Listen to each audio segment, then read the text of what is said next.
Hey guys, Russell here. Today we're going to talk about a composition I wrote called Portrait of Peace, which was heavily inspired from Portrait of Tracy and makes use of the Harmonics series on the bass in particular. Let me play you a quick demo of the song.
Yeah, so that's the melody. I actually originally wrote that on electric bass.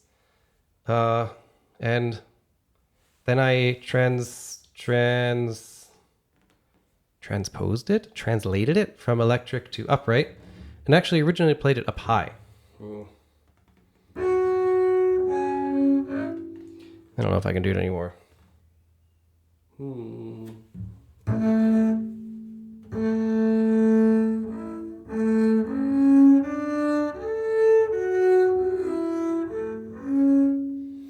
Yeah, but basically, if you watch my last lesson, you can play everything down here and up here. They're the same harmonic series. But if you notice at the bridge, I could grab these notes, and then keep playing harmonics.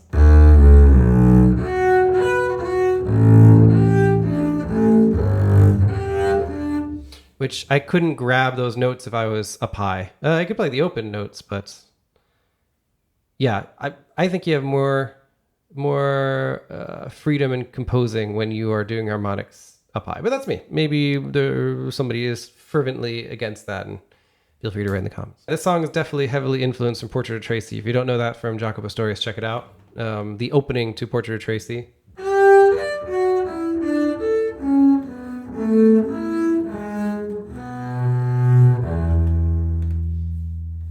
And I learned that a long time ago, but I never really thought about what it meant, that sequence. That sequence I'd call a constant structure. We'll talk about that in another video. But in particular, the harmonics that are there, they're really derived from the D major scale and the A major scale, which are, the scales you have easily available using harmonics on the bass. So we know we have the D major and we have the A major. So what other notes can you use? Well, of course, for the melody, if you are writing a melody with harmonics, you're pretty much limited to that. But you can grab whatever note you can with your hands. So, again, on the bridge, I went.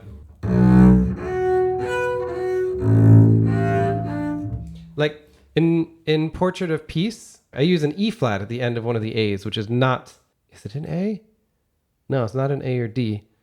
But it makes an awesome chord. So it's like...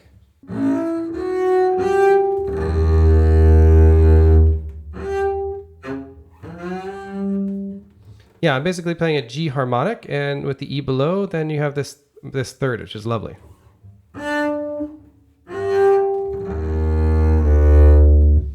Oh, just one example of how you can use those harmonics with different bass tones to create totally different chords that sound great. You don't have to only play D and A major if you're playing a song using bass harmonics. So I'm going to show you guys an exercise later on how to compose songs if you just have one note that you know. But I'm basically showing that's how I composed Portrait of Peace, was using the notes that are available here. What chords can I use with those notes, and which notes sound really beautiful? Like I knew that I wanted to have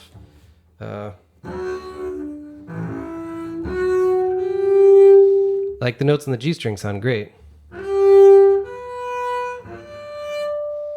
So I knew I wanted to make those. Also, when you're on the G string, then you have other strings below that you can use.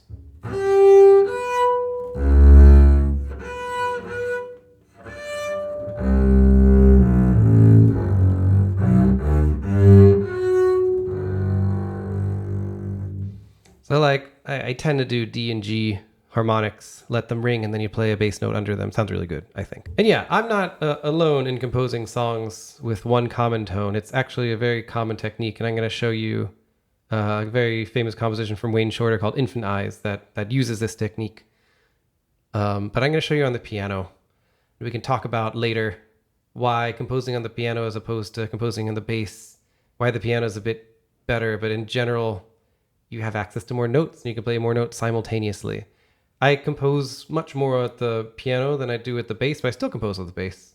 You get different songs, and in general, having different instruments is super useful to generate different melodies.